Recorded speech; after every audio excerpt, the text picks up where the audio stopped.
The reason they like reading my stuff is that I've always got real life examples to prove what I'm saying. There's a lot of good people that listen to this podcast. Other than God and my family, deer hunting would be next in line on my list of priorities. From the bottom of our hearts, it's just fantastic and awesome to have the support that you guys are getting. People ask me about expandable broadheads and love swings.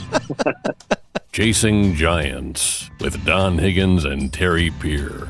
Brought to you by Osseo Camo, nature's most lethal camouflage. Follow along as Don and Terry discuss the techniques, strategies, and dedication needed to harvest one of God's most amazing creations, world-class whitetails. Well, welcome everyone to the Chasing Giants podcast, episode 190. And Don, it is going to be released, this podcast anyway, on Sunday in the middle of youth firearm season in Illinois. But we were going to try to record late, but I want to ask for everyone's prayers, patience. We're recording this actually on Thursday night due to some health complications with my mother, and I'm not sure what the weekend's going to bring. And we just decided to knock this out tonight, let you focus on your grandkids being in town and let me focus on my mom. So at the time of this recording, we're still preparing for this week's youth hunt, and we're going to dive into that. We got a special promotion from Osseo that Joe Miles wants to let us know, everyone know about. And then you got a really special story that we're going to talk about later at the end of the podcast with a listener that gave you a piece of encouragement. And then the second segment of the podcast is actually with Nick Carpenter from Brenton USA, the firearm manufacturer that we've partnered with that the boys are going to be using this week. So a busy show that we're going to kick off, but let's start with preparing for this weekend for those boys. What's the weather conditions? What's the strategy? Let's dive in. Well, a cold front is coming through tomorrow on Friday, the day before season opens. So I think what we're going to do is we're not going to hunt Saturday morning, opening morning. I'm a big fan of evenings this early in the year. I don't want to take a chance on bumping deer that morning and throwing them off their pattern, because I've been getting Babe's picture, including this evening, before dark. He's moving in daylight, coming out of the switchgrass just like Smokey did. And actually, just like Mel did as well, the year you and I filmed him there, coming out and feeding in that Deadly Dozen plot. So I don't want to take a chance on bumping those deer in the morning going back to their beds. I think our odds are way better to wait until the afternoon hunt. But then on Sunday morning, if they've not shot deer, we're going to go back Sunday morning and hunt before church, then go to church and then hunt again that afternoon. But that's the plan. Things are looking really good. I've got two bigger bucks to be shot on my farm this year, Babe, and then that big 8-pointer. And if at least one of those bucks does not get shot this weekend, I'll be surprised. I expect at least one of them to go down. And both of them are on camera fairly regular, Babe especially. 2 different locations on the farm. And the good thing is, as I look at wind directions, predicted wind directions for this weekend, it's going to be north, northwest, and west, which sets up just totally ideal for the Smoky blind, but also for another new blind that I've got on the property, and that's where the giant 8-point's been showing up. So, the plan is that I'm going to take my oldest grandson, Wyatt. He's already shot 2 bucks, in his life and back home in Indiana. Walker has never shot a buck or a deer even. And I think it's really important that his dad be with him when he shoots his first deer. And I don't want to take that moment from him and his dad. So him and his dad are going to hunt together, and Steve Shields is going to go with them to video, that hopefully Walker shooting his first deer, while I will be with Wyatt, and I'll be running a video camera as well, hoping to get him on video. Yeah, it makes sense because your older grandson's obviously a little bit more experienced and probably doesn't need as much help getting maneuvered and everything. He's a little bit older, a little bit more experienced. It should let you be able to run the camera. I know Corey's probably going to be right on top of your younger grandson, with this being his first experience. So it makes sense, I think, to put Steve with those guys. I assume you got 7-footer 360s for both of these locations. So that's also going to play pivotal because they're going to have 3 people in that blind. So. Yeah, and we've hunted 3 people out of those blinds before. I mean, Corey and I and one of the grandsons has hunted it at one time out of those 7x7 blinds, and it's not really as crowded as you would think. There's plenty of space in there, and if you only got 2 adults, I mean, plenty of there's room. not a problem whatsoever. Yeah, I think we need to get Steve a tree saddle and put an eye bolt in the roof, and he can just hang from the top and let them have all the floor space. What do you think?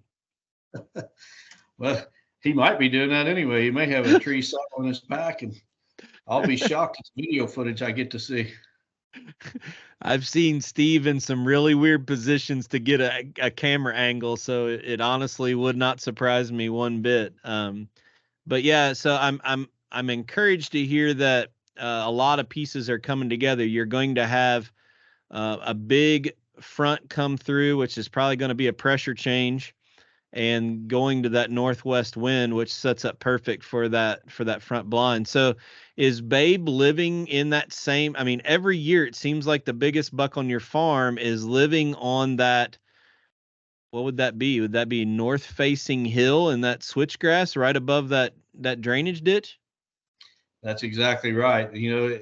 It's just unbelievable how buck at the most dominant buck on the place year after year after year, especially early season, but really throughout the entire season, but especially early, they will be bedded in that same spot in that same switchgrass field. They'll do the same thing, and I'm telling you, there's a good chance Babe won't make it through the weekend. Yeah. I also like the approach of not pushing, since you have so much intel of what they're doing right now. Why try to muck it up by getting aggressive? And I think a lot of people might take a different approach and say push the limits. But if he's doing what you say he's doing, I like the idea of just sitting back and not pushing it too much and seeing what happens the first night before you try it the second day. I'm telling you, there's more big bucks are saved, mature bucks are saved by guys getting aggressive. If you sit back and you play it conservative and it's like playing chess versus playing checkers. I mean, you contemplate 3 moves ahead when you're hunting a mature buck, and you're going to be way more successful. If you just run in and you think time in a tree is your key to success, well, you end up forcing yourself to spend more time in a tree because you keep screwing up one opportunity after another.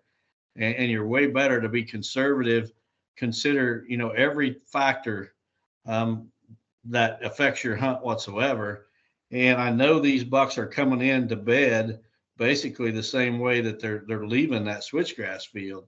And it's right in front of that smoky blind. Well, if these guys are climbing in that blind in the dark as that buck is coming through, guess what? He's not bedding in the switchgrass that day. He's taking off the other direction. He'll bed somewhere else. And boom, we just blew the evening hunt. So you got to really, when you hunt mature bucks and you want to be consistently successful, you got to time your hunts when everything's lined up in your favor. Yeah.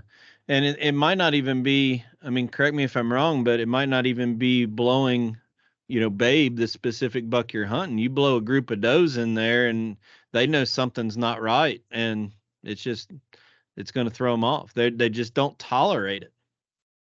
Right. He could be, 300 or 400 yards away and he hears those does blowing because they got bumped right there at the blind. And guess what? He's not going to come over there to see what the problem is. He just avoids that area for a couple of days, maybe slips through after dark. So talk a little bit about how you're going to prep the boys. I know Corey's been working really hard with them. Of course, your oldest grandson shot a couple bucks. This isn't like it's his first hunt, but how are you what lessons are you guys going to try to teach them through this experience? I mean, it's not real common for kids to get a shot going into a situation knowing they get to possibly kill a world-class whitetail. So how are you going to make it be a learning experience for them too? Are you going to show them other pictures of deer? Are you going to talk about management? What's the plan? Both of those things. We're going to show them pictures so they know exactly where to aim on the deer. Now, Corey's been, working with them, shooting the guns they're going to be using, and they're real proficient with it. They've been shooting at 40 and 50 yards, and the shots that we're going to be taking will be 30 and less. They're keeping those bullets within 2 or 3 inches at 50 yards. They ought to be just dead on at 30 and under. I mean, there's a good chance it could be a 20-yard shot. So, but we need to make sure that they're putting that dot right where it needs to be on the deer and hitting the deer in the right spot. So we'll be showing them some pictures.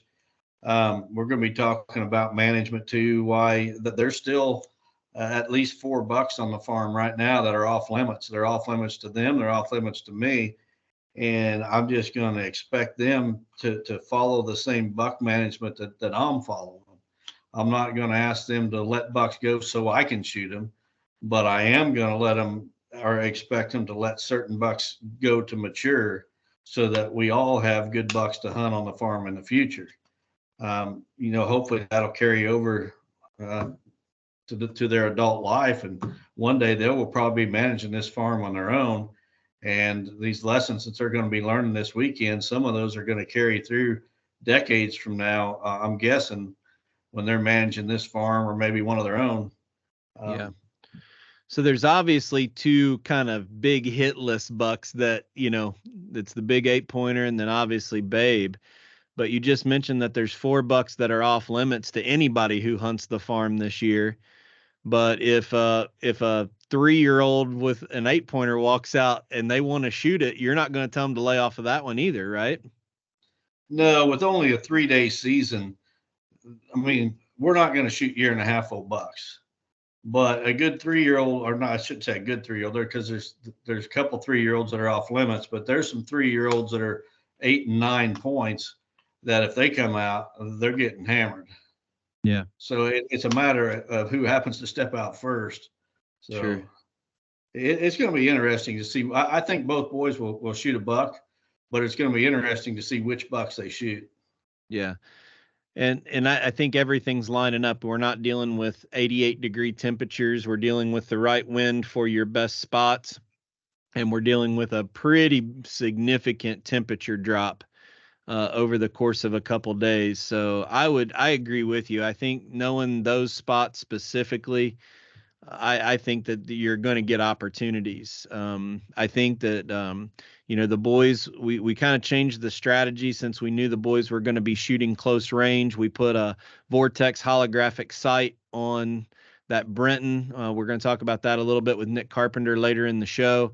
But, because this could actually, if depending on which direction they come from, it could actually happen fairly quick. If they happen to, for some reason, be in the woods and come out towards the switchgrass, if they come out of the switchgrass, they'll have a little bit more time.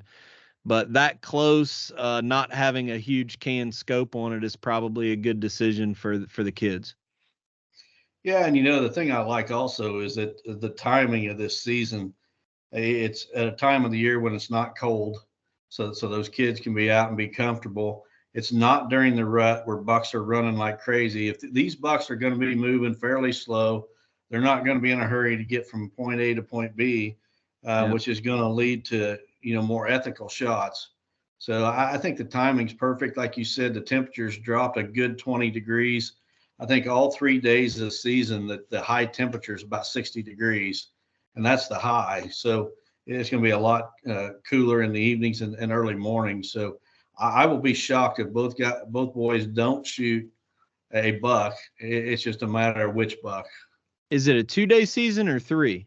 It's 3. It's actually Monday. I thought it was Friday, Saturday, Sunday. It's actually Saturday, Sunday, and Monday. I think Monday is Columbus Day or something when schools are off. And so that's the way they set the season up so the kids don't have to miss school, which, again, is another good idea. And I don't give the Illinois DNR much credit, but I'm giving them a little bit of credit here. They did this right.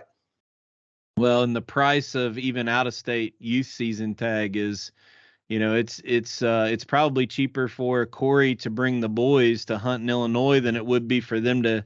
They might not need a hunting license in Indiana, but it's probably cheaper than a resident hunting license in the state of Indiana. So I do like the fact that Illinois does their youth season pretty well. So yeah, I think a lot of things are just setting up, buddy. I think you're going to make some memories this week, and we'll obviously, I think the goal is to produce some video footage of this experience and tie this all into what's going on in your family this year. But hopefully have a lot of good news for everybody and updates next podcast. Yeah, we will know for sure. Next podcast, youth season will be behind us, and I'm hoping there's some good stories to share. All right. Well, normally at this time we play a commercial from Osseo, but Joe Miles over the next 2 weeks wants to make a limited time cost savings to all of our Chasing Giants listeners. So for the next 2 weeks, you're going to be able to use the coupon code Chasing Giants 20, Chasing Giants 20, to get 20% off and free shipping on anything on the Osseo website. So Don, instead of playing the commercial, let's just go back to that first time we actually got to wear Osseo. We've been wearing it for years now. And think about if you had to pick one or two things that just impressed you most about the camo over the last couple years, what would you say that would be? I would have a hard time narrowing it down to one. I think there's a number of things. Right out of the gate, I like the pattern. I like that camo pattern for a tree stand hunter. It's absolutely just fantastic. Blends right in with the trees. I like the fabric that it's made out of too. It's a quiet fabric, but it's a really warm, clothing as well. And I've wore some of the highest dollar, high end camo in the past. And the other thing that strikes me about Osseo is the zippers. I knew you were going to say that. Yep. The I don't know what you call them. The other, what would you call the buttons and things like that? They're just the all snaps. High. Yeah. I mean, everything is just so much better. I literally had some of that really high end stuff and had to send them back to have zippers repaired. And the zippers were not near heavy enough for what they were, where they were used on the garment. But these Osseo garments, they have some really high quality zippering. I can't even really stop there because there's just so many things that was thought of when these garments were put together, like the long tail in the back, so you don't have wind coming up, around your wrist cuffs. They're airtight. You don't have cold air blowing up your arms, and it's just one thing after another with this gear that it was really, really well thought out. And yeah, I guess you just start with the camo pattern, the material, the zippers, and all the other design features that it's got.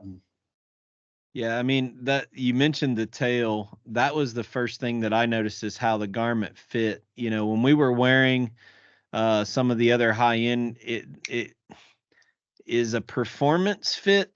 Does people understand what I mean by that? It like fits like real tight, like an athlete would wear tight Under Armour. So I would have to get a size bigger than what I normally wear other clothes to get the camo to fit. And then what would end up happening is I'd have this big bulky thing in the front. And what I like about Joe's is you buy the size close to what you wear in normal clothes, and then it fits you and it covers everything. So you don't have the plumber butt hanging out in the back. You don't have the sleeves coming up. I know at some point, you asked him to make a tall size because, you're a little bit taller than me, and having the pants, not show those beautiful white legs of yours out from underneath your britches. But yeah, just give it a shot, people. And I will say that Joe is opening, did I hear this right? Joe is opening up a retail store down in his hometown, and is actually, I think, going to be a real world dealer too. That's the word I got. We just signed him up. If he's not doing it, Joe, we just signed you up anyway. Yeah. Chasing Giants 20. Be sure to use that code, folks, and get 20% off and free shipping. Chasing Giants 20, free shipping and 20% off. All right, Don. Well, at this point in the podcast, I'm going to play a segment that we recorded a little bit earlier with our friend Nick Carpenter and talk about Brenton Firearms and how this is going to play a pivotal role in this youth hunt this weekend. So stay tuned and listen to that. We'll be back with some listener submitted questions, and don't miss the end of this podcast for this story that Don wants to tell you. It's pretty cool. Well, hey, everybody. As promised, this week we're going to be diving into the 350 Legend straight wall cartridge gun that Don's going to have his grandsons using on the youth hunt. And then I'm also going to be hunting with a little bit this year, too. And to do that, Don is going to introduce our friend Nick Carpenter from Brenton Firearms. Don? Yeah, everybody. I've known Nick for a number of years.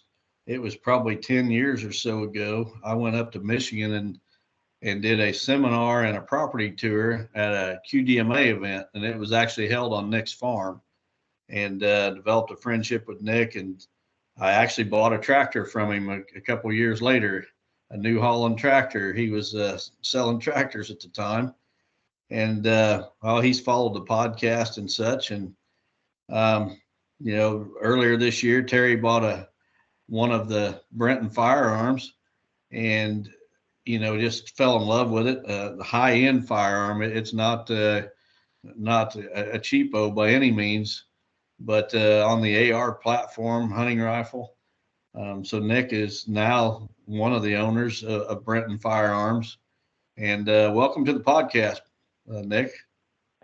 Thanks, guys. Glad to be here. So, Nick, as we start this off, everybody's going to, of course, wonder about Don being sponsored by a firearm because, one of the best known bow hunters in the industry.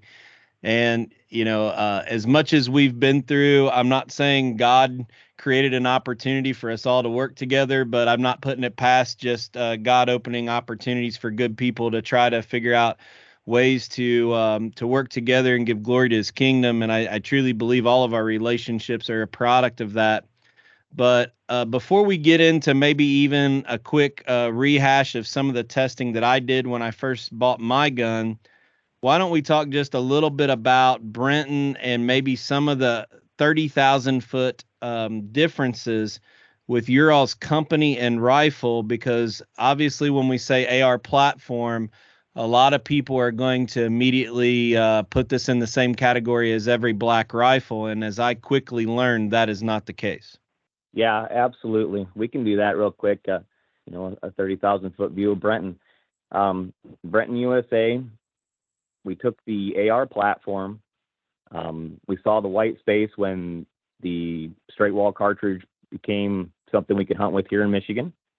And we designed and tested a rifle that fits, feels like your bolt action rifle. That's comfortable in the hand. It's rugged. And we spent a lot of time putting quality parts in these guns. A good example of that is we may get 100 barrels in, do a few tests on a few of them, run some scopes down all of them, and decide, hey, 40 of these don't make the cut, and send them back. So when you get a rifle from us, you're getting something that, a hunter designed for a hunting application. So that's kind of a 30,000 foot view of what we do. Yeah, the gun guys that are listening to this, it's, correct me if I'm wrong, but it's basically the equivalent of getting a black rifle platform hunting rifle, except a match grade out of a custom shop. That's the way I looked at it when I got this piece. Yeah, absolutely. Sub MOA, very accurate, really, really, really, really tight tolerances, probably effective range of 250 to 300 yards. Yeah. That's exactly what they are. They are almost match grade. And as a matter of fact, 3 weeks ago, one of our engineers took one of our rifles with a different barrel, but the same platform, and won an NRA event, 300, 500, and 600 yard shoot. So, yeah. So, Don, you deal with a lot of clients every year. This is the first time a firearm has been used for hunting outside of coyotes out by the road.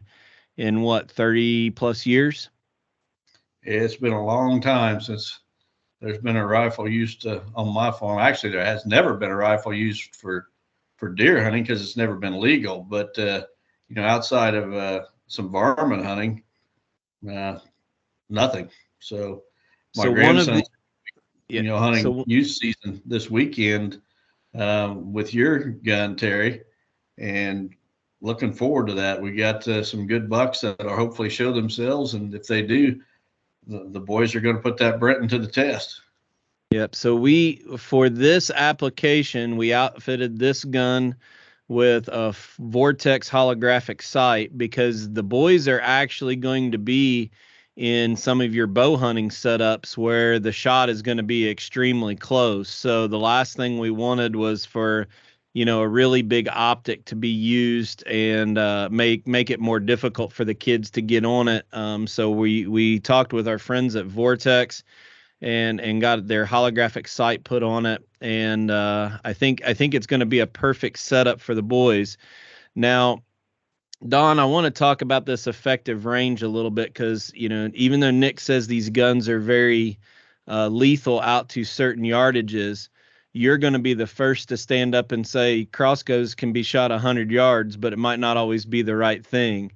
So as we get into this debate where I know all of these comments are going to be all over below on YouTube about using different cartridges, I think it's important we also be respectful of the animal and make sure everyone understands that even though we're using a very precision high-powered rifle, there's a lot of thought and effort put into an ethical shot for not only, anybody on your farm, but anywhere else. This needs to be applied, right? Right. And, the stands on my farm and the blinds that we're going to be hunting out of this coming weekend, they're all set up for bow shots. And my maximum range personally is 30 yards. And as you know, Terry, most of my stands are set up for 20-yard shots and 15 even. So I don't expect any shots over 30 yards. And I know my son-in-law, Corey's been practicing with the boys. He's got your rifle there and has had for, 2 or 3 weeks. And they've been shooting it and they're deadly accurate. So, we're going to teach them about, proper angles. I'm going to get pictures of deer out before we go, and they're going to know exactly where to shoot. And Corey's been working with them too. In fact, the oldest grandson's already shot and killed 2 bucks in his life. So this is not new to him. The youngest one, it'll be his first opportunity. But we want to be ethical. And, I think that 350 Legend at 30 yards is going to be more than capable of doing the job. Well, let's dive into that a little bit with Nick since we have him on the phone. The internet is full of experts, Nick, and very few of them own their own manufacturing company that makes high precision rifles in the United States like you do. So we can actually say we have an expert on here. But one of the things we do here is that the 350 Legend doesn't have enough knockdown power.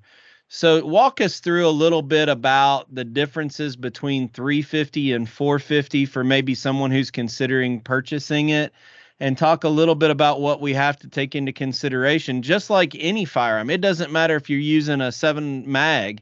What are things that we need to take into consideration when we're using a straight wall cartridge gun? Sure. So I guess we'll start with, the big reason that these straight wall cartridges came about. If you look at what we were hunting with before, at least in Michigan, everything was a slug gun. That was your effective range on a slug gun. You hear people say, yeah, we can shoot them out to 200 yards and they're accurate. The lethal, I would say, would be like 150 yards. I could effectively, lethally, and ethically kill a deer at 150 yards with a slug gun, correct? When we moved to a straight wall cartridge, the 450 was the first one to come on board. At that point, that moved our effective range to 200 to 250 yards. And I still believe with the right ammunition, that is your effective range, whether you're using a 350 Legend or a 450. Realistically, our guns are accurate to 300, but we have to do ethical things, and 250 yards and everything has to be perfect. We're talking broadside deer, and that's what you're responsible doing out there in the woods. So with that, the difference, or what we can talk about knockdown power of a 350. The 350 came about because somebody wanted something faster and flatter.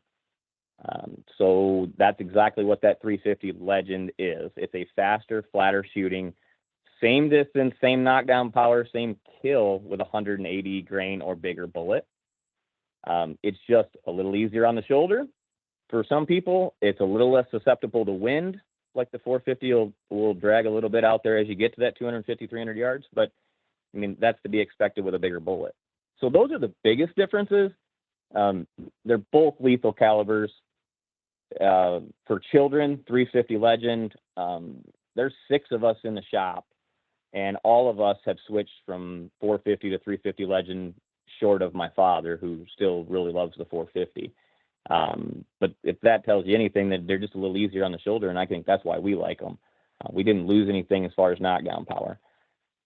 So Don, he mentioned something there that I know we've talked about privately off air, and that is, especially with the kids, one of the other benefits of using an AR style platform for the kids is just a super low recoil because of the design of the gun. You know, for those who aren't familiar with the design of the gun, that bolt comes back, compresses against a buffer tube, and, you know, the gas cycles it, where a bolt action, you know, you're taking the brunt of all of that, where inside of a AR platform, it's absorbing a lot of that energy through the mechanics of the gun. I think that's one of the things that you also liked about the idea of the kids using this Brenton, is just because, you know, they're still small little fellers, but, you know, although they can safely handle a firearm, they're going to be right on the buttstock of that gun with their cheek down and not getting shoved into the back of the blind. Right. You know, in Illinois, the only other option for us is a slug gun, and even a 20 gauge slug is going to have, you know, a good bit of kick, especially for a 9-year-old. So, you know, having this AR platform with the 350 Legend cartridge is significantly less recoil than a 20 gauge slug. So, you know, the way I look at it is, if I'm trying to teach a child or a kid or a female that, or even a male that hasn't been around a firearm a lot in their life, the right thing to do is do what Corey's been doing and work with those kids for a period of time before it's hunting season. I don't want the first time they pull a trigger being in front of an animal. I don't think that's ethical. So having what Nick just described as this 350 being a little bit lighter of a recoil on the AR platform, really being able to work with the young hunter or new hunter to where we're confident they can make an ethical shot, right, Nick? Absolutely. I mean, both of my children, 12 and 15, that's exactly what they shoot in the firearm season. So. Yeah. Well, let's talk a little bit about, Nick, the cartridge. I noticed that you mentioned 180 grain, and I think that was maybe my first question back to you guys was, you know, what load are you all using? Because no matter what firearm manufacturer I talk to, usually they've done enough testing. They know what really is the sweet spot with their setup that they're producing. So you mentioned 180 grain. That's a little bit on the heavier side than I think what's available for some of these loads. Talk a little bit about that. Yeah, so we really love the Federal 180s. They just seem to cycle so much better. Everything is in tight tolerance with an AR platform and such a big cartridge. That just seems to be, it is kind of that sweet spot. Other cartridges work just fine. Target around 145s. You know, there's some 170 ammo out there that is just as lethal. But for us, if you can get your hands on it, which it's becoming a lot more readily available, that 180 grain is definitely where you want to be.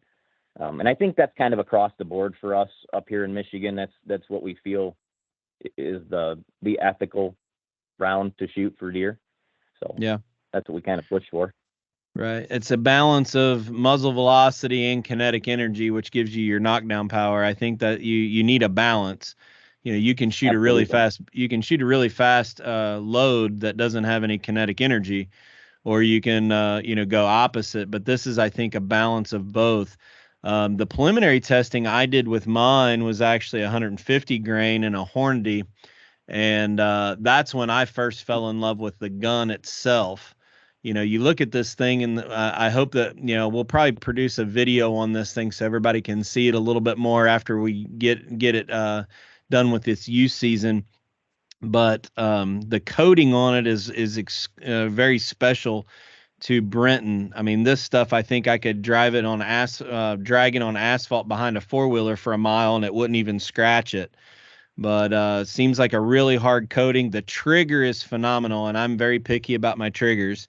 But overall, just a fantastic piece that when I took it out of the box and mounted the first optic on it, we chased the bullet, and I think I don't know, I posted a picture of it on Instagram. I think the 4th, 5th, and 6th bullet hole at 100 yards were touching at an inch high at 100 yards.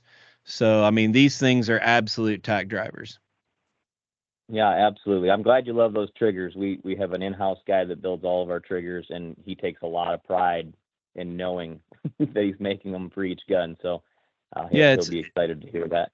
It's a balance of being very smooth, not a real long pull, and that's why I think it's the perfect gun for hunting. It's not a hair trigger by any means where you're afraid to let a child use it, but it's not where you got to pull it like an old goose gun that my grandfather used to have. Yeah, absolutely. Well, there's one other thing that I wanted to talk about, Nick, and maybe you can provide some advice for people who are considering using an AR-style hunting rifle as they go out of state. Illinois has a different law. I think they're the only one. I'm not sure about this, but I know at least Illinois has a single shot only law. And that plays a little bit of a weird situation when using an AR platform. So as Corey takes, the firearm over into Illinois, how can he accommodate on an AR platform a single shot state law? Sure. So, you basically have two options. You can hand load one round at a time, or you can go on our website and find the bobsled, which we buy there's no money made on those, but we love them. So that's a shout out to them, I guess. But that bobsled allows you to have one round, and it acts as your magazine. So that is the best option out there if you're going to be traveling to other states. I think they're $29, $28, something like that, if I remember correctly. So they're right on the Brenton USA website. So it's never going to fail, Don. If one of the boys, if Steve Shields is videoing one of the boys and they shoot a deer with this rifle, and you're going to see that, what'd you call it? The bobsled? Is that what it's called? That's correct. Yep. The bobsled hanging out of the bottom of the magwell. They're going to go nuts saying that, you guys are hunting with a magazine. So I'm sure you're going to do due diligence and showing in the video you plugging this thing up. But in all reality, the advantage to using this type on an AR platform is it fills the hole or the voided area of the where the magazine goes in the magwell. So if for some reason the boys need a second shot, that bolt is going to stay back, and you can just lay that next cartridge in on top of the bobsled, throw the bolt forward, and be completely legal.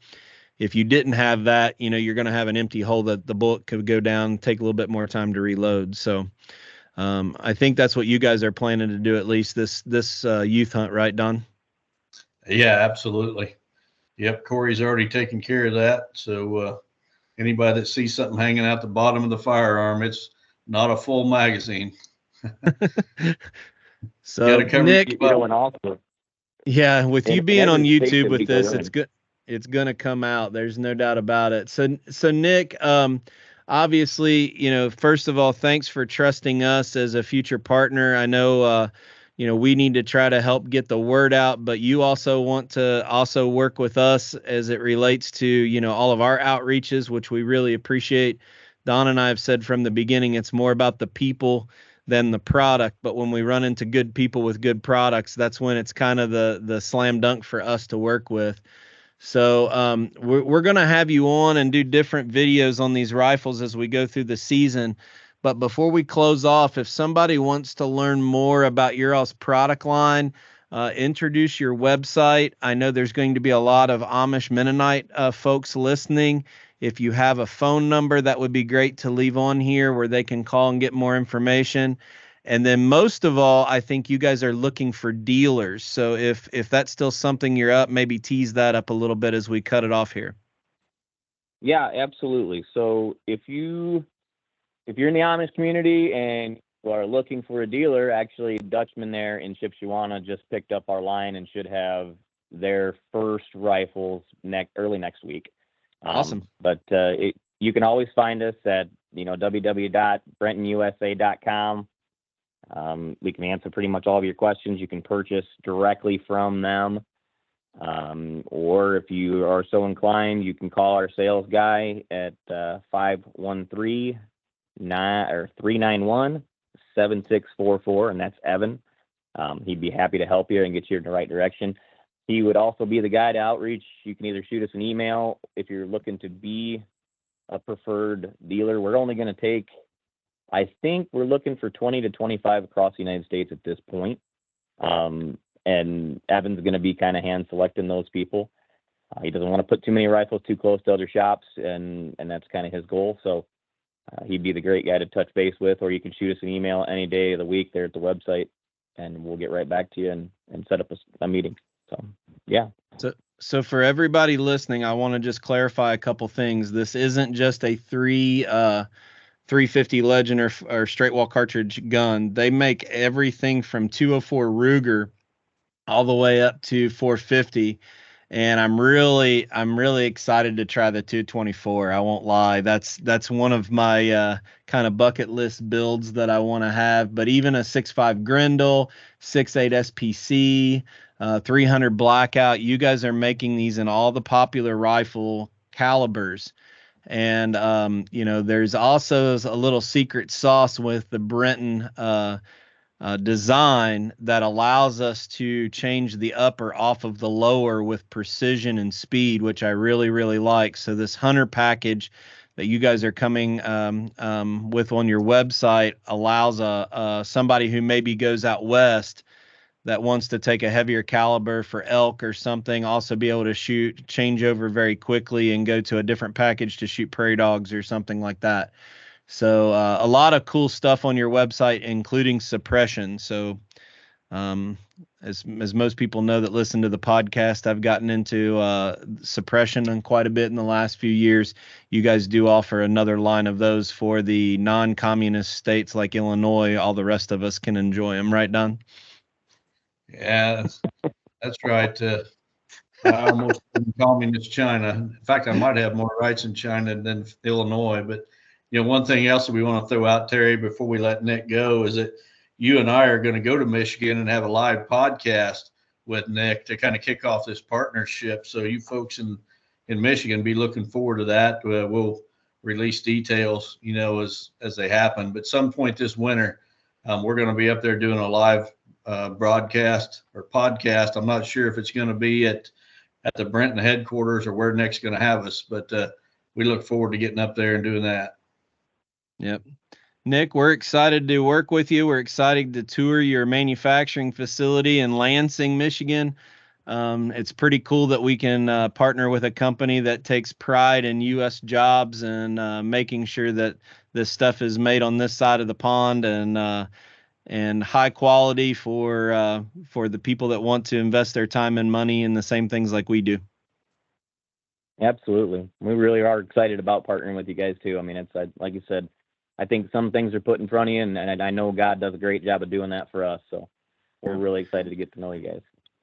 I will say before we end this, usually I put people on the spot, and you'd be surprised. You're the first person that's known their office phone number, and you just rattled it off like it was nothing. So I usually put people on the spot like that, and they don't know their office phone number, but you rattled it off. You did good, man.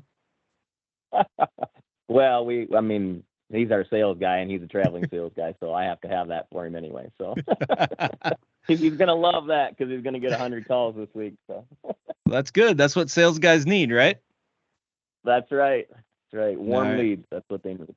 Well, we're going to be showing a lot more of this. Hopefully, Don's going to be with one of or both of his grandsons behind a big old monster buck this weekend, and a Brenton in the photo. And we can't wait to get this partnership kicked off and feed out more information over the next couple months through hunting season. So a lot of different applications, a lot of different configurations, and can't wait to take everybody along for the ride. So thanks for your time, Nick. You betcha. Thanks again, guys. Yep. Thanks, Nick. Take care. Well, Don, for all of our friends playing their drinking game, let's tee up a listener submitted question and get your perspective on what everybody wants to talk about this week. Well, there's been a lot of people teed up and giving us their perspective here lately. This one comes from Ty Miller from Elkhart, Indiana. We know Ty pretty well, don't we, Terry? Yep. Says, hey, Terry and Don, brothers, I have a far more significant and important topic I think the listeners need to hear you guys expressed vastly more than the other one I submitted earlier. For in the end, that one is about building a property. This one is about building better men. Every year when hunting season comes around, there's one thing which pops up everywhere, it seems, that the male sex congregates, and that is our wives being the butt end of jokes. I'd love to hear your thoughts expressed on the podcast, but I personally find it incredibly sad the amount of fathers and husbands out there feeding into this mentality by encouraging such expressions.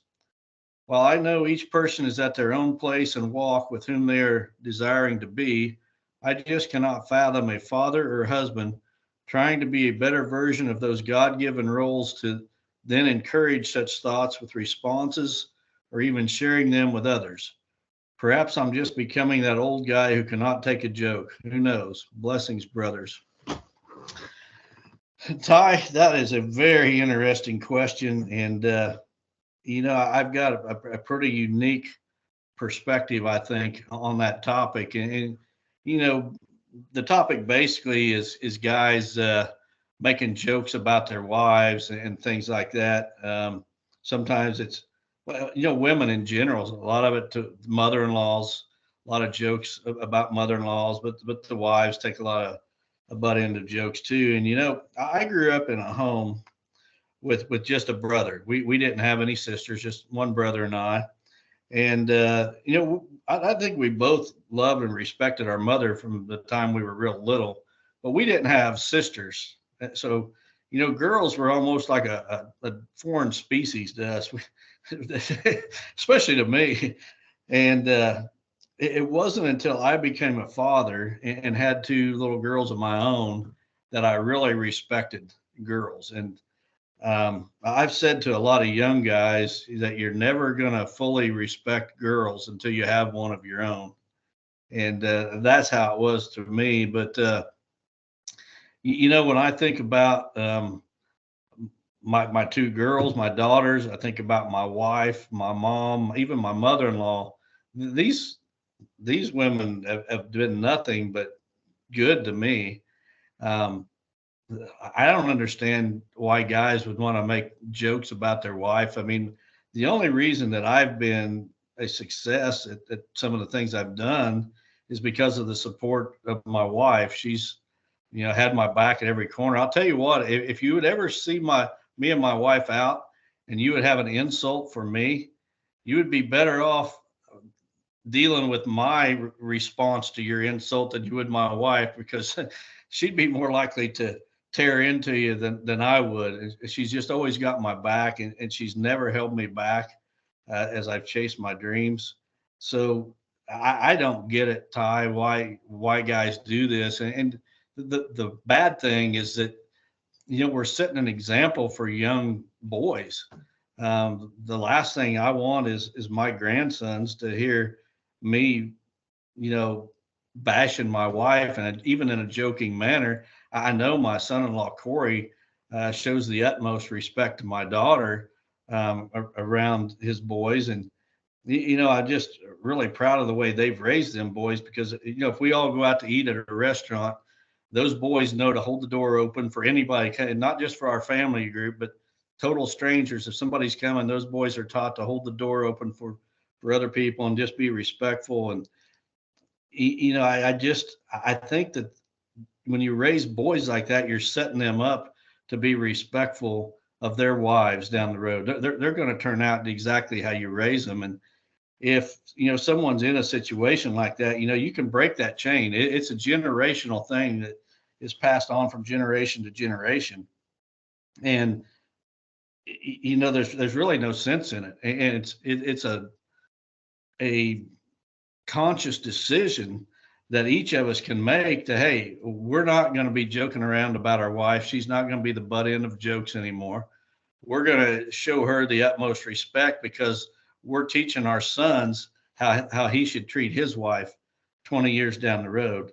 So yeah, I don't get it, Ty. You're exactly right. You hit on a pet peeve of mine. I'll tell you another pet peeve, and you can ask my wife about this. If we're driving somewhere and we pull into a gas station and there is some woman out pumping her gas while the man is sitting in the car, I come uncorked. And I don't even care if my wife is driving and I'm in the passenger seat and she needs fuel. She sits in the car and I get out and pump the fuel. And that just irritates the crap out of me to see some lazy bum sitting in a stinking car eating Cheetos while his wife's out there in all kinds of weather pumping fuel. Come on, guys, we can do better than that. Yeah. Somebody actually sent me a private message on social media with one of these real jokes. And some of our Amish and Mennonite listeners probably won't understand it, but it's basically this short little video that people kind of just poke fun of different things. And it was a guy handing a contract or a document that sounded legal, basically in legal verbiage, saying he's checking out from their marriage and all parental responsibilities during hunting season. It was like to inform her legally that, hey, I'm MIA. And, the guy was like, haha, this is really funny. And I really had a problem with it. And because that's exactly what I created the Chasing Giants TV channel for. We got to get our priorities straight here. And this podcast is about hunting and chasing mature bucks. But if you sacrifice a minute of time to teach one of your children one of those things like you just taught Corey does with your grandkids, or you miss the opportunity to care for your marriage, is that deer really worth that? Is that deer really worth raising children the right way? And all of you people that say, oh, it's just a joke and it's just funny, that's how all of this country got to where it was okay to be, waving a rainbow flag and running down the street dressed like a who knows what, because guess what? It started on some sitcom as a joke and it was funny. It's about ingraining what's acceptable slowly over time to not only us, but our children. And I just encourage hunters. It's not funny. I really cringe at all this stuff out there. There's a lot of stuff out there with like golf. I play golf and I see it with these golf channels where they talk about, hiding from their wife or, abandoning their wife to play golf. And we all love hobbies and I'm sure different wives are more lenient and supportive than others. I guess there might be some people that kind of have to hide it and play that game. Luckily we don't. But it's not worth losing your marriage for, people. There is no deer on my wall that I would ever sacrifice my marriage or the values and morals that we're trying to teach our kids at any point in time. It's not worth it. Yeah, I'll even take it another direction. If there's anybody that takes the butt of more jokes than wives, it's probably mother-in-laws. And yet one of the greatest blessings of my life is the fact that my mother-in-law raised my wife in a Christian home. My mother-in-law took Robin to church 3 times a week, Sunday morning, Sunday night, and Wednesdays from the time she was a little girl. And then that had a great impact on the wife that I have today. So, we got these guys out there making mother-in-law jokes, but my mother-in-law has blessed my life without even knowing it by the daughter she raised. Yep. Well, for those who don't know Ty, I want to give a little shout out to Ty Miller. We've met Ty and got to know him and his father. We met his father, I think, in Shipshewana once or twice. Super great family. And Ty is actually one of the contributors to the Sunday night prayer time on the Chasing Giants TV channel. So if you're not watching that every Sunday night, there's a different outdoorsman that leads us in basically a prayer for the outdoor community for the upcoming week. And Ty did it, I believe, 2 weeks ago and did just a phenomenal job. He does a lot of outreach ministry with men's softball in the Elkhart, Indiana area, and pretty solid dude. We've gotten to know him over the last few years. Yeah, he's got a group called Small Acre Hunting, I believe it is. Isn't that right? Podcast. Yep, he's got a podcast. Yeah, you guys ought to check that out. Ty is a first-class guy. We've known him for several years, met him at the Shipshawana show several years ago in person for the first time. But him and his dad, great people. Yeah. Thanks for the question, Ty. Thanks for your support of the Sunday night prayer time. It means a lot for you to take your time out of your week to do that for us. So here's the next question tonight. The next one comes from Jake Justice from Beaver Creek, Ohio. He says, Don and Terry, first I'd like to set the record straight. Ohio is a terrible place to hunt. You look at a map of states and counties with the most Boone and Crockett bucks killed. Illinois is clearly the place to be. Highly recommend everyone call your sponsor and buy a farm in Illinois or get one leased close to Don's. Now that we got that straightened out, my question is, how do you approach a property in a neighborhood with lots of neighboring farms which are being managed heavily for whitetails differently than one that's not? When I first started out, I was one of the few planting food plots and managing my timber for deer. Now you are hard pressed to find a farm in the area which is not. It used to be easier to draw bucks in from afar, or so it seemed. Anything you change up in your approach for these factors? Thanks and God bless. Well, Jake, really there is not anything that's changed up, but the difference is that when you're in an area where all the properties around you are being heavily managed, like southern Iowa, it becomes even more critical. So, in a place where I'm at, where hardly anybody around me is managing for big deer, it's really easy to separate my farm from theirs. Lack of human intrusion, for example, becomes more critical in southern Iowa than it does in my neck of the woods, because it takes just so little pressure on your property that your property is no different than the neighbors. Having a big sanctuary area with zero human intrusion, take it to the next level. A good friend of mine, Steve Lackmeyer, he owned quite a bit of property here in Illinois at one time. He actually moved to down by Nashville now.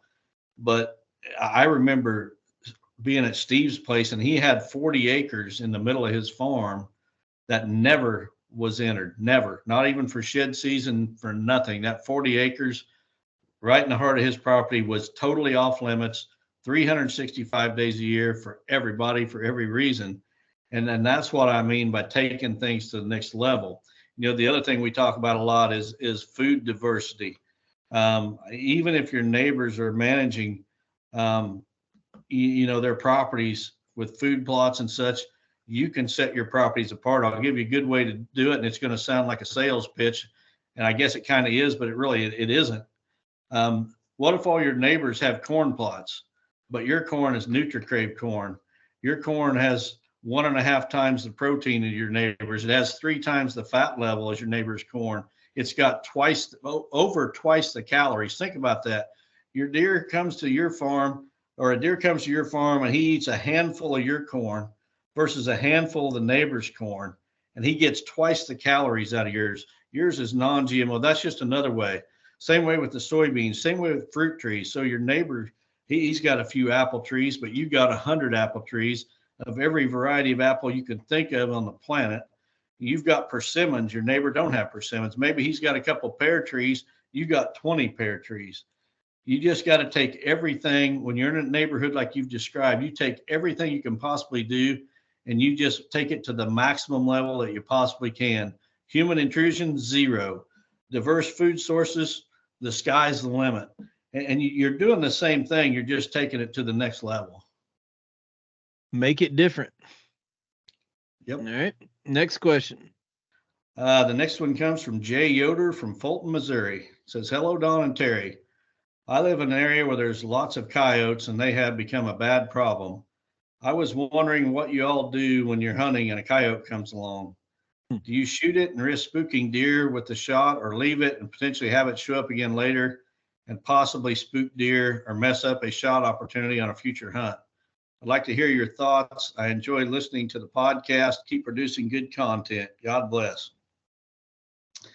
Well, when it comes to coyotes, there's very, very, very few times that I'm going to pass up a shot. If you watch the Mel video, I even on a hunt for Mel, a world-class buck, I even shoot a coyote on a hunt, and that coyote was actually in the sanctuary. But coyotes, they run deer. It's just not a good thing to have coyotes around. I shoot them at every opportunity. It would take, for me not to shoot one, I would almost have to see a target buck. He'd have to be almost in sight for me not to shoot a coyote. Now, if a coyote runs off with my arrow, guess what? I may not go retrieve my arrow. I may say, goodbye to the arrow and the coyote, but I'm going to shoot at just about every opportunity I get at a coyote. I was getting ready to ask you, that would probably be the only time you wouldn't shoot it is if you had a shooter in the plot at that time. Right. And I've never seen you go back in when that coyote runs into the switchgrass or into the sanctuary, you're not going in to retrieve it. Right. This is a little bit longer of one for you to read here. And people, before Don reads this, we had 3 questions submitted this week that are so long that I would have to take like 3 slides.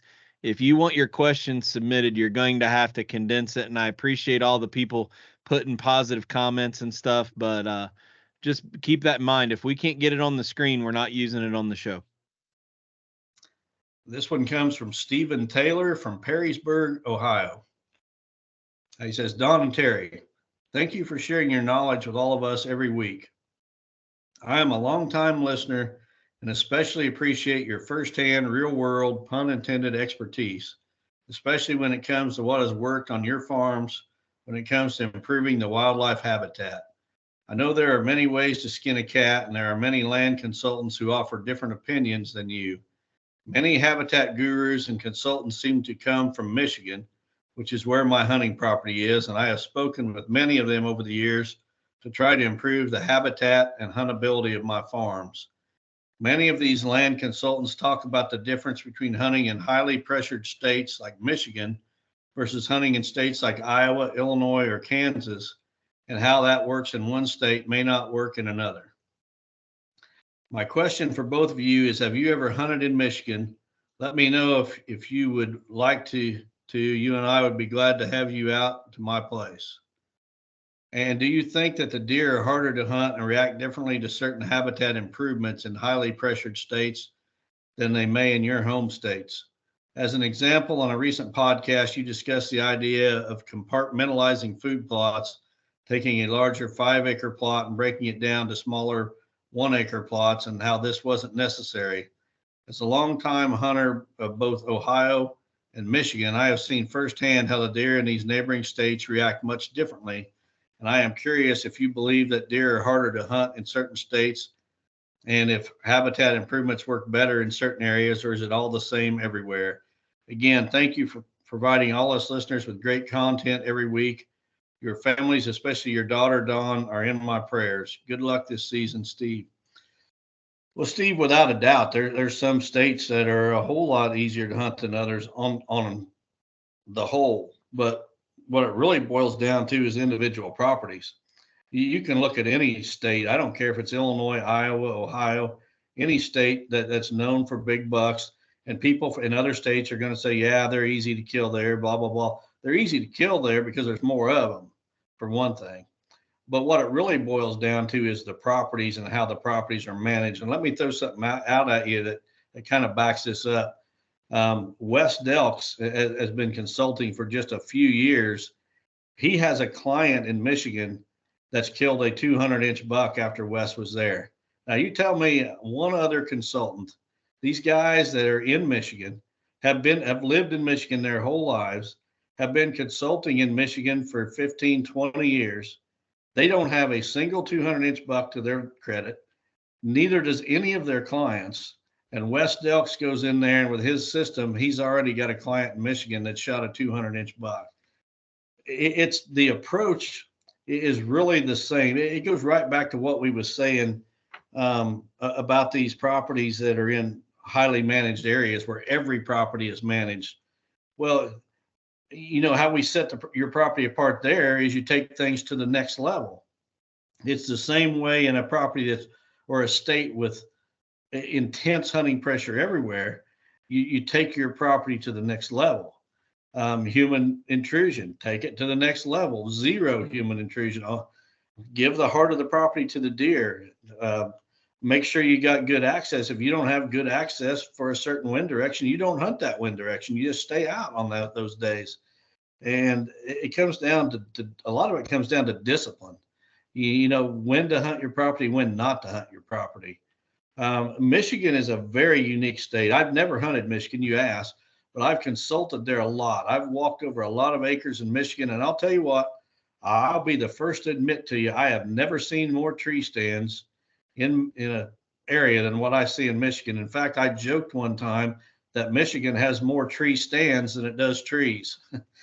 But it's intense. There's no doubt about it. But I promise you, I could go to Michigan and I could kill some of the better bucks in an area there. And so there's going to be people get all up in arms. I can see a couple of individuals that I won't name right now probably getting all fired up over what I just said. Yeah, that's right. I would come to your county and I would kill some of the biggest bucks in that county. Now, why don't I? Well, the reason why is I don't care about going to Michigan to shoot 120-inch bucks. I don't care to go anywhere to shoot 120-inch bucks. I don't care if it's the biggest deer in the county. That's not my game. If you want to shoot big bucks, nobody is tying you to Michigan. I don't care who you are, unless you're a minor who's still under the control of your parents. Nobody, your mommy is not taking you to the woods and saying, Sonny boy, you got to hunt this little woods today. I mean, come on, guys. Deer hunting is different to different people. We talk about that all the time on this podcast. Instead of making excuses, as I'm in Michigan and I can't shoot bucks over 100 inches, well, blah, blah, blah. Who's tying you to Michigan?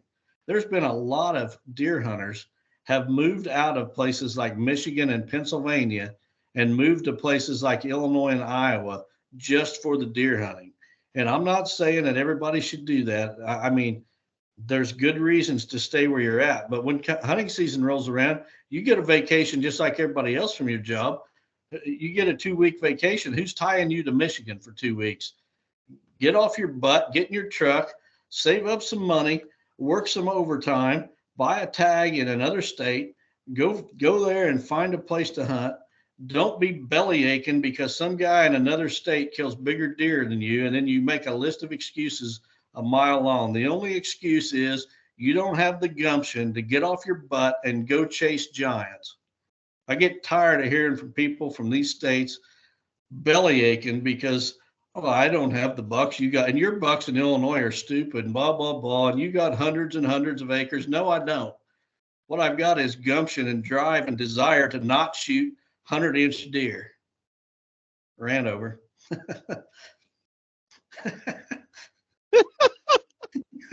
I was just sitting back waiting for it to end. That was good. I'm going to move you on to question 5. Let's change the perspective a little bit.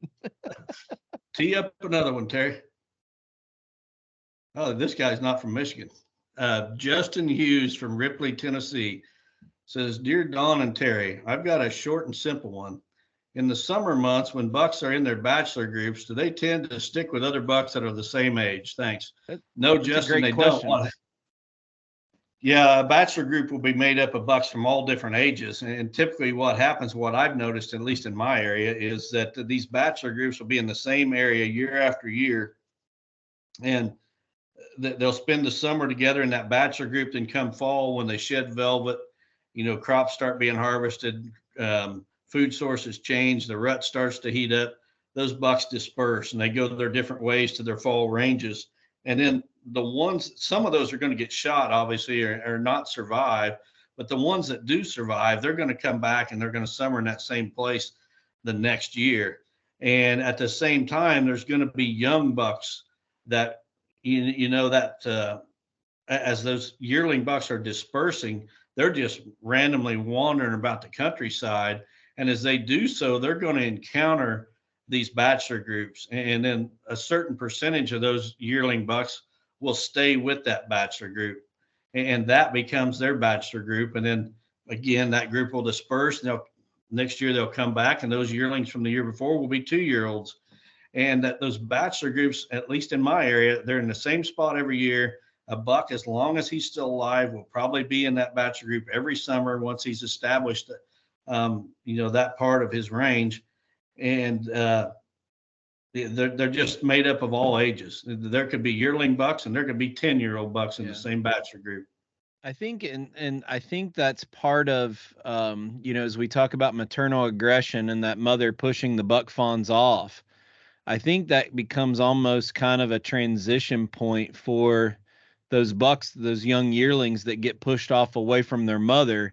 They start hanging out with the older bucks, because most of the bachelor groups we see, especially up in Illinois, where we can see the group out in the bean field, it's harder where I'm from because of the topography and the smaller fields. But when we're glassing bachelor groups out in big open ag country, there always seems to be young yearling bucks in with, the other age groups. And I almost think it has to be, kind of the transition, or the, hey, let's go out and hang out with the older men for a little bit and learn, before velvet sheds and we all go our own way. But it's like that transition area between, I left my mommy, let's go hang out with the men for a little bit before we go do our own thing and find our range. Yep. No rant on that question, Don? You good? Nah. Okay. I think I got it out of my system. I'll be good for the rest of the podcast, Terry. Okay. This one comes from Paul Sarita from Coal Valley, Illinois. Says, hey, Don and Terry, thanks for the awesome podcast. I look forward to it every week. Also, prayers for your daughter and your families as you all go through this journey together. On your Whitetail Master Academy video, you talked about thinning out trees in a CRP tree planting. How long or at what age do you recommend doing this? After 5 years or so, when you can tell what trees have made it? I guess, what's too early, or when is it too late? Or when planting, just plant them with the proper spacing and hope they all make it? Thanks for sharing all your knowledge, as I feel like I have learned a bunch through the podcast. Well, Paul, on CRP tree plantings, those trees are generally planted on a 10 by 10 spacing, 10 foot by 10 foot spacing, which will give you 436 trees an acre. And the reason for that is twofold. First of all, they know that all those trees are not going to survive, and they want to make sure there's adequate tree coverage across the acreage. And that's why they plant them heavy. The other thing is that those trees growing in close proximity to each other actually train each other. So they fight for sunlight. Every tree has got a tree next to it, and they're seeking sunlight. So instead of branching out really low to the ground and putting on long branches, they shoot up for sunlight, and they put a nice long trunk on the tree. For timber production many years down the road, that's what you want, is that long, nice, straight trunk. Well, at some point, they become way too crowded, and they're going to need to be thinned. And when that is when those branches from each tree start touching the tree next to it. Now, you don't have to do it immediately when they start touching. You can let them touch for, 2 or 3 or 4 years and allow them to continue to shoot up for sunlight. But at some point, it's going to become detrimental. It's really going to slow the growth rate of the trees. So when those branches start touching and you go into thin, you're going to want to make sure that first of all, you're going to want to select for trees with the best branch structure and also the best species. So generally, those CRP tree plantings are mixed species. You may have 3 or 4 oak species, some walnuts, just depending on the region of the country you're in, what other species might be in the mix.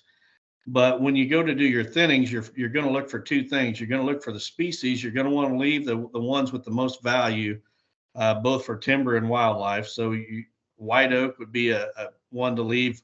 Walnuts are typically one that's left for timber. And then the other thing is you're going to be looking for branch structure. So you're going to be looking for the prime species, and then you're going to be looking for the individual trees within those species that have the best branch structure. And the best branch structure is that long, straight trunk. with a good central leader that goes all the way to the top. And then when you find those, you want to cut every tree around it so there's no tree touching that good tree that you've left behind. And you're probably going to have to do multiple thinnings that way. So you'll leave the best ones, cut everything around it. Several years down the road, those trees that you left will once again be competing with each other. You go in again and you thin the stand again. But, there's really no set number of years. There's just too many variables. You get trees in a rich bottom soil, they'll grow a lot faster than on a dry upland site with poorer soils. Some tree species will grow better than others. Where you're located in the country is going to be a big factor. Southern plantings are going to grow a lot faster than northern plantings. But that in a nutshell kind of describes thinning your CRP trees. It's very similar to managing our buck herd. We're letting the ones with the most potential thrive. Very, very similar between the two. That's a great analogy. Before we put our last question of the night up, we had someone contact us about the Quiet Cat deal, saying they missed a phone call back or couldn't get a hold of anybody. And we reached out to him today to make sure everything was still a go. Why don't we talk a little bit about the Quiet Cat promo for 40% off? And we're going to make a slight adjustment with how we hook these guys up, because I think the volume of calls from our podcast is catching them a little bit off guard. Yeah, so Quiet Cat was gracious enough to offer a 40% discount code for members of the Whitetail Master Academy, the Whitetail Master class that's held on my farm, all past students, and also all our past consulting clients. And that goes for not only me, but the whole dream team, Terry and Wes and Bobby Worthington, Mark Luster. If you had any of these guys ever consult on your property, you qualify. If you ever attended the Whitetail Master class at my farm, you qualify. Or if you subscribe to the Whitetail Master Academy, you qualify. Quiet Cat asked us not to put the code out on our social media, not to announce it on the podcast for the whole world to see and hear. So if you're interested in that, you need to reach out to either Terry or I and do it by email or private message on social media, whatever. Text, and we will get you that code. Yeah, so we've been giving our friend at Quiet Cat's phone number where you can call, and the reason we make the phone call is Quiet Cat wants to also make sure that you're getting the right bike for what your needs are. They do a really good job at assessing that, not only size, power, and everything else. But it's been so many calls. What we're going to do from this point forward, they asked us today to do it by email. So we'll give you the code. We'll validate whether, you should receive the code or not. We'll give you the code and the contact info. You'll reach out to Quiet Cat, and then they'll schedule a time to talk to you about it and take your order. So they very, very personable people. They want to make sure that you get the right product for your needs, and that's the reason behind it. So if you're interested in an Apex 1000 or Pioneer 750, we have a 40% promo code for those who have been part of one of those three outlets. So get in touch with us. And then we're going to put a last question up tonight, and then Don's going to tell us a pretty cool story about somebody that contacted him this week. So the last question comes from Chris Godeman from Omaha, Nebraska. He's a real world dealer. I actually did a seminar for Chris at an event that he held last winter. He says, Don, a little off the wall question here. With the assumption that you get it to witness the behavior of several bucks of various age classes from yearling to beyond mature each season, have you witnessed whether a mature buck with noticeably larger antlers than a buck of the same age with inferior antlers acts differently? To simplify, does a true giant know he's carrying superior headgear? Thank you and God bless. Chris, that's a great question. And in fact, I think from my observation, those mature bucks with giant headgear typically tend to be not quite as aggressive as some with smaller headgear. Little man syndrome? You mean deer have little man syndrome? Well, I think what part of it is a lot of times the deer with giant racks have average bodies. They put a lot of that nutrition into That's a great their point. antlers instead of their body, where you get like a mature 8-pointer, 140-inch 8-pointer. A lot of times he'll have a big bull body. He'll field dress well over 200 pounds. And that body size is what gives him the advantage in a fight. Those antlers, big antlers, are not an advantage whatsoever in a battle with another buck. Right. It's the body size that gives them the real advantage. And what I've seen is those really aggressive, meaner bucks are usually not bucks that have giant antlers. Yeah, if anything, a giant frame deer is at a disadvantage because he can't lock up. Those narrower bucks get up inside of him and, Yep. can hurt him a little bit more. Right. Yeah, that's a good question. I've never thought of it that way, but yeah, maybe little man syndrome, but you're right. I mean, look at the old guy. His body was huge, and I bet he didn't have 130-inch antler at his top end. So, yep. Well, the Joey buck I shot back in 2020, he was 185 inches, but he field dressed 171 pounds. He was a little bodied deer with a really nice rack. and then how big body was that one deer that Steve Shields shot on your place? He was a tank. Oh, he weighed 238 field dressed and probably scored in the 130s. And he was a mature deer. I mean, he was a 5-6-year-old deer in the 130s. He's a perfect example of what I was talking about. Yeah. All right. Well, thanks for all those who submitted questions this week. We got new T-shirts on order and actually adding Brenton to the sponsor list. So appreciate that. We're going to stick with that Osseo pattern on the Chasing Giants logo on the front. I think that looks pretty sweet. So can't wait for you to get one of those if we use your question on air. But I'm excited for you to share this story of somebody who contacted you this week, and we'll end the show this way. Yeah. Well, I'll tell you what, since, we announced that my daughter, Andrea, was diagnosed with cancer, the outpouring from people has just been unbelievable. Every single day to this day, dozens of people reach out either by social media message, by text, phone calls, emails, whatever. And I'm just so grateful for each and every one of you that's taken the time to do that. I'm talking total strangers, people offering advice, people offering, to help in various ways. And I'm just so, I wish I had the time to call up each single person and thank them, but it literally at this point is well over 1,000 people have reached out to me. And this week I had had something really special happen. A friend of mine, Jeff Davis from Ohio, he runs an outfit. I think it's called The Shed or something. You've probably seen the logo. I know you've seen the logo. It's the state of Ohio, and then it says The Shed or something in it. He's an outfitter there. Super good Christian guy. And he sends me a message and he says, "Hey, I've got Colton James, the country music singer Colton James is here at my place right now. And him and I were watching your Mel video. And I told him about your daughter having cancer.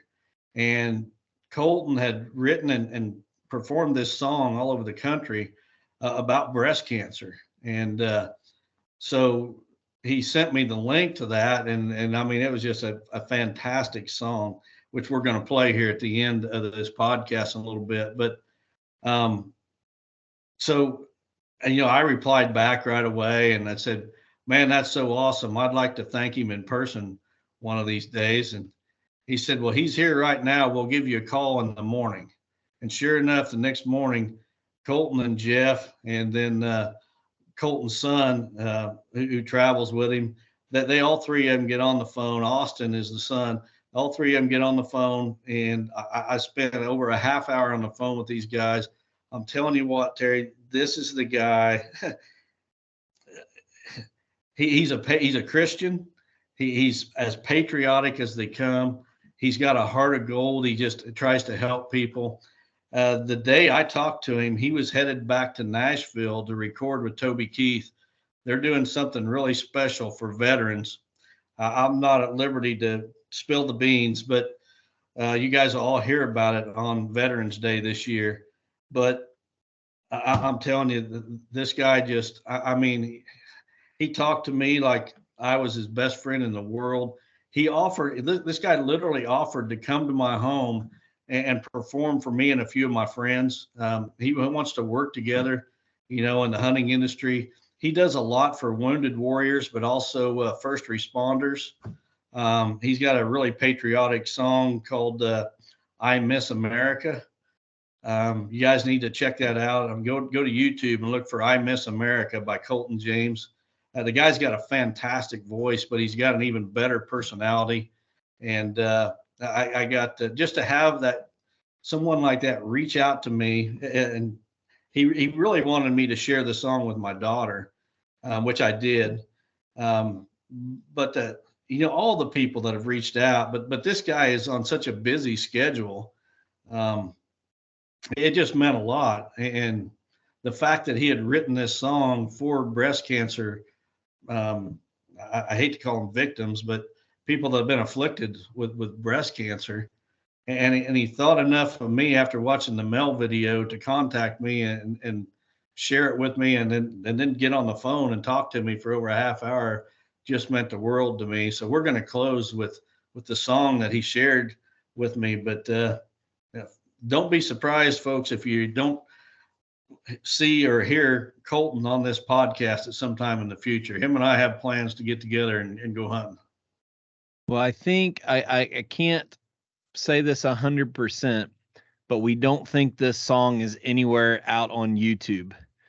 So we're going to do, I want to explain something real quick. We're going to do our best to play this for all platforms.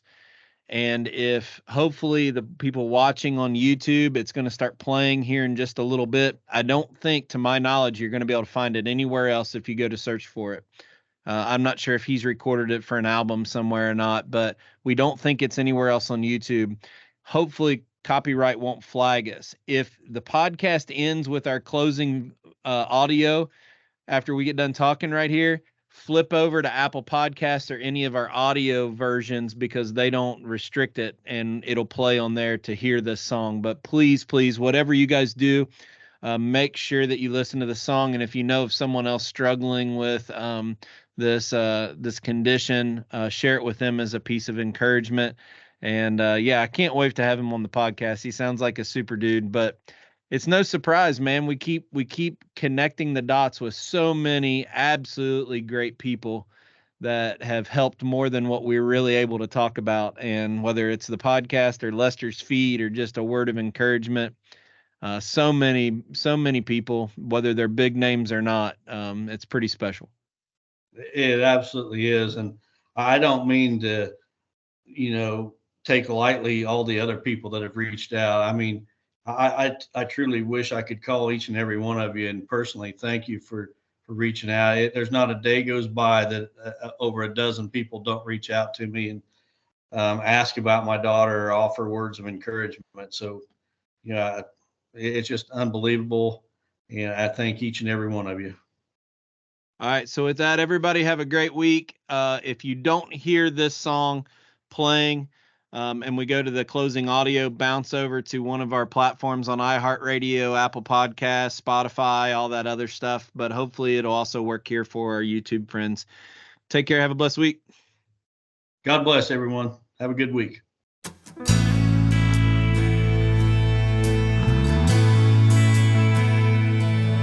You can find her there each morning, waiting on the sun to rise.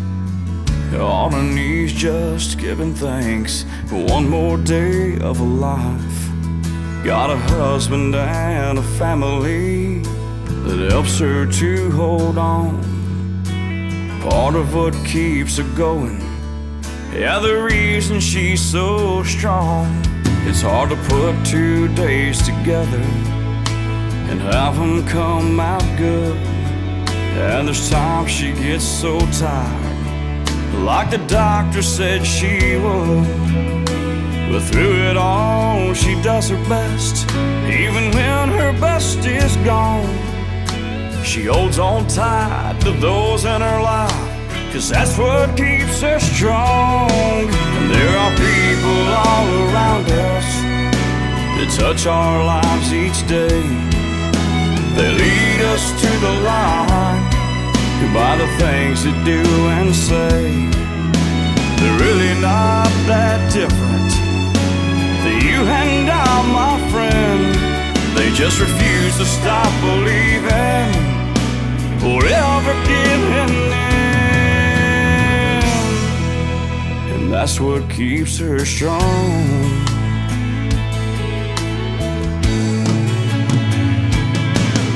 She feels the pain, but never lets it show. 'Cause deep inside, she's always known the love of her family and all her friends, and the love and touch of the master's hands. And that's what keeps us strong.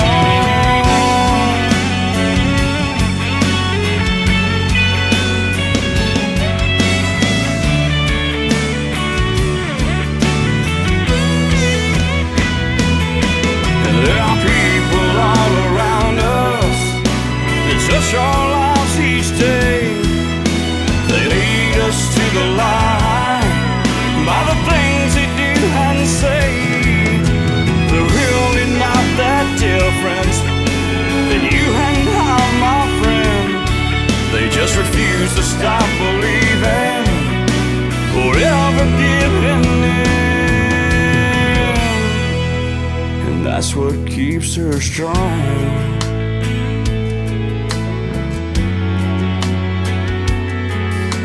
And now you know what she's known all along. That's what keeps her strong.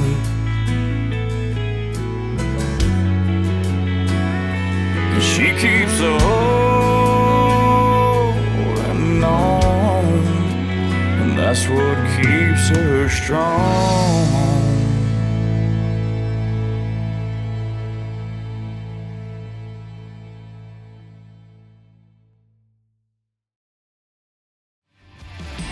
Chasing Giants has been brought to you by Osseo Camo, Via Farm Real Estate Company, 360 Hunting Blinds, Victory Chevrolet, Real World Wildlife Products, Matthews Archery, Novix Tree Stands, Gingerich Tree Farm, WildlifeFarming.com, Quiet Cat, and Vortex Optics. Thanks for listening, and tune in next week for another episode of Chasing Giants.